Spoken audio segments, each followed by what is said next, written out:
ఇదా ఉషా నీకు చెప్తున్నాను. వాళ్ళకి సపోర్ట్ చేయొద్దని నీకు ఎన్ని సార్లు చెప్పాను. చిన్ని వాళ్ళకి సపోర్ట్ చేస్తే చేస్తే మాత్రం ఇక్కడ ఉండొద్దు అని సర్లే అయితే చిన్ని ఉషాకి వార్నింగ్ ఇస్తూ ఉంటుంది. మోహిత అయితే నాగవల్లి ఆంటీ వాళ్ళు వస్తున్నారా అమ్మ అని అయితే చెప్తూ ఉంటుంది. అలా చెప్పగానే ఉషాకి వార్నింగ్ ఇవ్వడం ఆపేసి అలా చూస్తూ ఉంటుంది. ఇక దేవ నాగవల్లి వాళ్ళైతే వస్తూ ఉంటారు మహిని తీసుకొని. మహి వీళ్ళందరూ అయితే చందు వాళ్ళ ఇంటికైతే వస్తూ ఉంటారు. అలా లోపలికి వచ్చేసరికి ఇక వాళ్ళని చూసి అలా ఉండిపోతూ ఉంటారు సరళ వాళ్ళు. ఇక లోపలికి వస్తూ ఉంటారు అందరూ.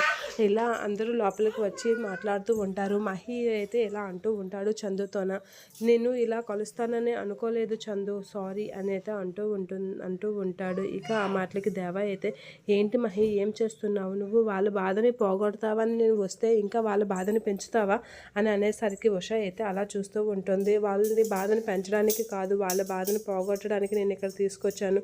వాళ్ళని బయటికి తీసుకొని ఆడిపించి వెళ్ళు, మీ ముగ్గురు వెళ్ళి ఆడుకోండి అని దేవ అయితే అంటూ ఉంటాడు. ఆ మాటలకి చందు మోహిత వాళ్ళైతే అలా చూస్తూ ఉంటారు. వెళ్ళు అని అయితే సైగ చేస్తూ ఉంటుంది సరళ. అలా సైగ చేసేసరికి మహి, చందు, మోహిత వీళ్ళైతే బయటికి వెళ్ళి ఆడుకుంటూ ఉంటారు. అలా బయటికి వెళ్ళి ఆడుకుంటూ ఉండగా వాళ్ళు బయటికి వెళ్ళిపోతూ ఉంటే ఉష అయితే దేవాన్ని చూసి చిరాకు పడుతూ ఉంటుంది. చాలా కోపంతో రగిలిపోతూ ఉంటుంది. ఇక సరళ వాళ్ళైతే అలా చూస్తూ ఉంటారు. ఇక నాగవల్లి అయితే మాట్లాడడానికి అయితే చూస్తూ ఉంటుంది. ఇక నాగవల్లి వాళ్ళ వైపు చూసి కొంచెం కంపరంగా ఫీల్ అవుతూ ఉంటుంది ఉష. అలా కంపరంగా ఫీల్ అవుతూ చిరాకు పడుతూ ఉంటుంది తనలో తను.